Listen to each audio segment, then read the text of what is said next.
Back-to-school countdown is on with the promise of a fresh new start for students. That is especially true of the Detroit Public Schools Community District, where a new superintendent is charting the course. Tonight's 7 Action News reporter Kim Russell shows us how he's taking on the big challenges with big changes. The new superintendent of the Detroit Public Schools Community District is facing so many challenges. The district is struggling with enrollment, a literacy crisis, and a massive teacher shortage. When you talk to teachers in the Detroit Public Schools Community District, one thing you hear again and again is they believe teaching in this district gives them purpose. I'd rather go somewhere where kids need a good teacher and where I really felt like I could make a difference. I love what I do and I love the kids that I teach.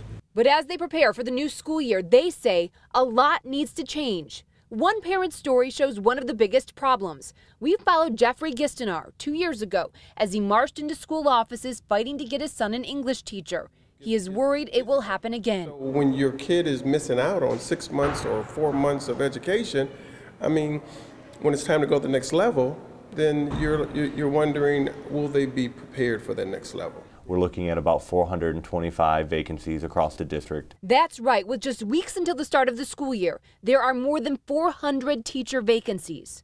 So why is this? We are rebuilding a district in the conversation of teachers that frankly has neglected and even disrespected the role of teachers over a decade. Superintendent Nikolai Vitti just took on the job of rebuilding the district in May. From 2009 until last year, the district has been under a state of emergency, overseen by state-appointed emergency managers. Leadership constantly changed.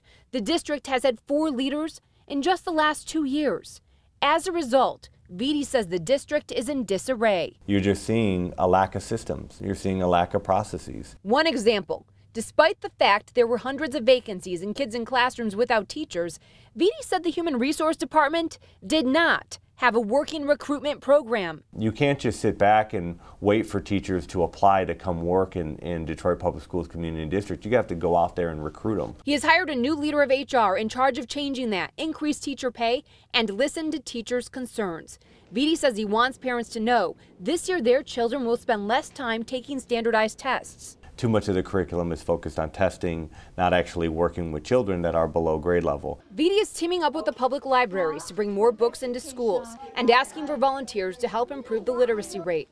Plus, working to make sure each school this year develops a unique program to provide unique learning opportunities and attract new students. He says damage has been done, but that is the past. He is committed to staying here for at least 5 years to put in place the processes he says he implemented in other districts with success.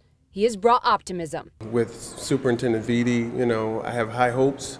I'm a little cautious, but I have high hopes just from his background. With patience comes the rewards that would come along with it, because I do believe Detroit Public Schools is going to come back strong. If you want to change the lives of kids and make the greatest impact, then come to Detroit, because that's where you're needed most.